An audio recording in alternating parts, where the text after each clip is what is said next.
It's May 5th, 1993. The sun is setting over West Memphis, Arkansas. The heat of the day still lingers in the air, but a cool breeze rustles the trees in Robin Hood Hills. Three little boys, best friends, are out riding their bikes, laughing, playing, completely unaware that they have just stepped into the last hours of their lives. By nightfall, their families will be frantically searching. By the next morning, a discovery so horrific will shake the town to its core. And soon, three teenagers, strangers to these children, will be accused of something they did not do. This is the story of the West Memphis Three, a story of fear, hysteria, and injustice. And today, we are going back to the very beginning. The last time Stevie Branch, Christopher Byers, and Michael Moore were seen alive was just before 6:30 p.m. They were 8 years old, full of energy, and ready for one more adventure before their mothers called them home for dinner. They rode off on their bikes toward the wooded area known as Robin Hood Hills, a place they had played 100 times before. But this time, they didn't come back. As the sun dipped below the horizon, a sense of unease settled over the town. Stevie's mother, Pamela, walked through their neighborhood, calling his name.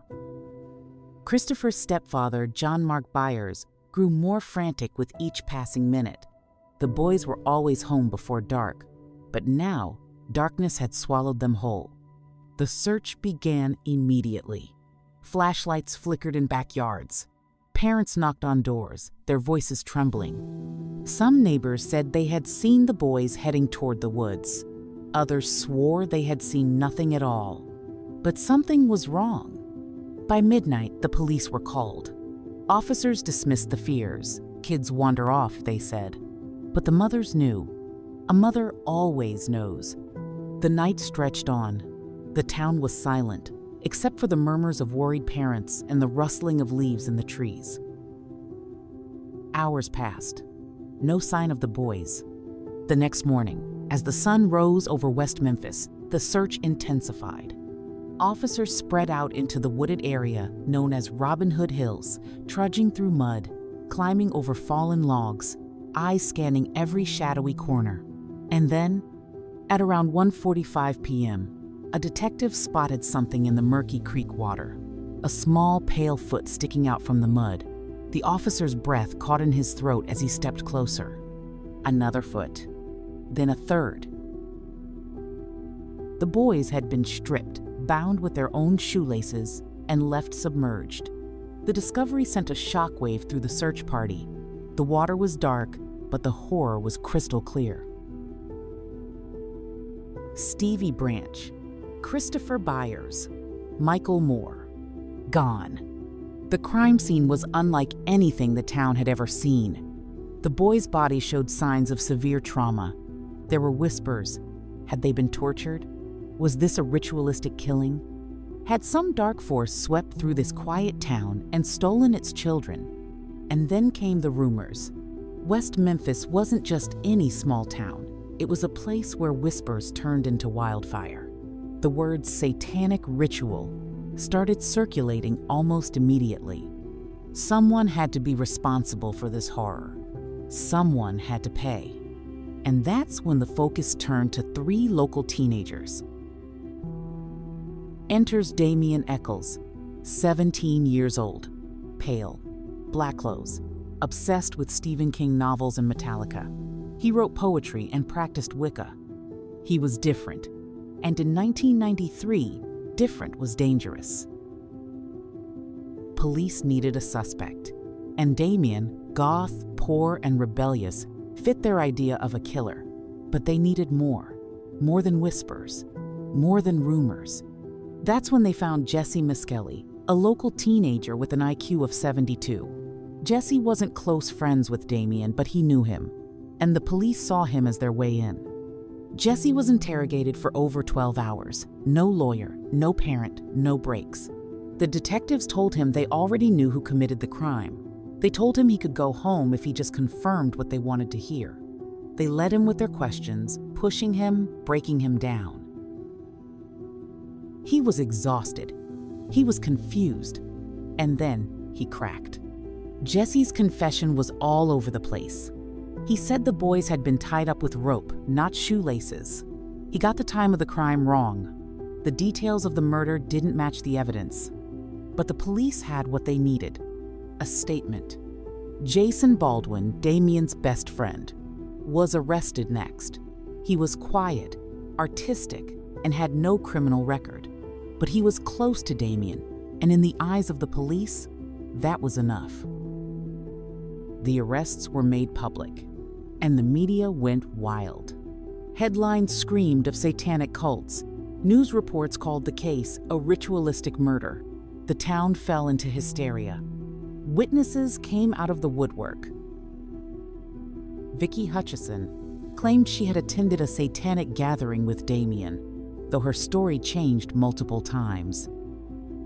Jailhouse informants suddenly remembered Damien confessing to them in prison.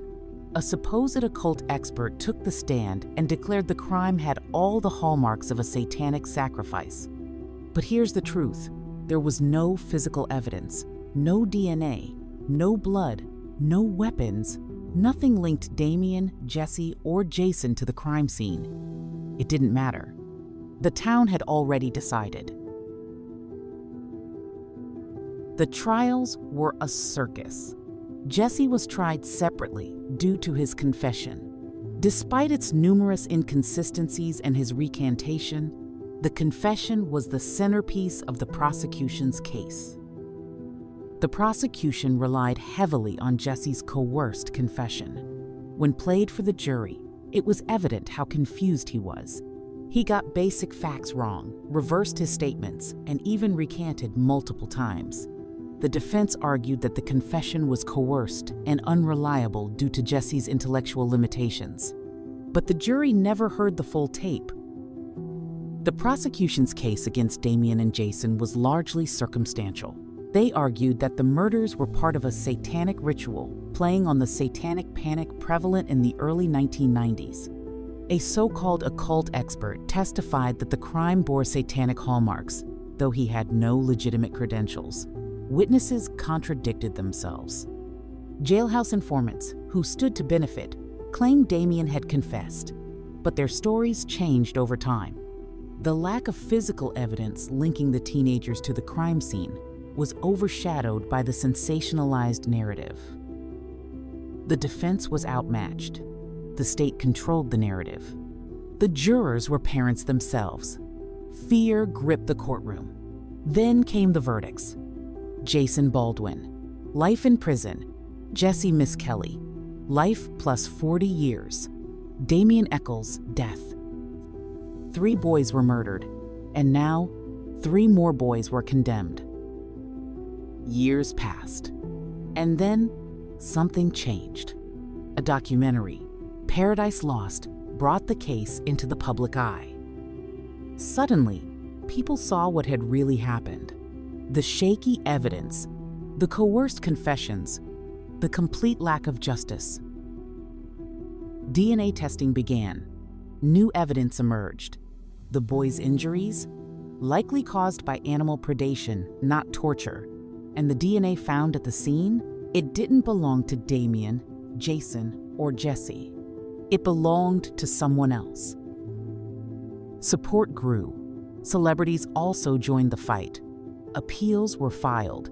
And in 2011, after 18 years in prison, the West Memphis 3 were offered a deal, an Alford plea.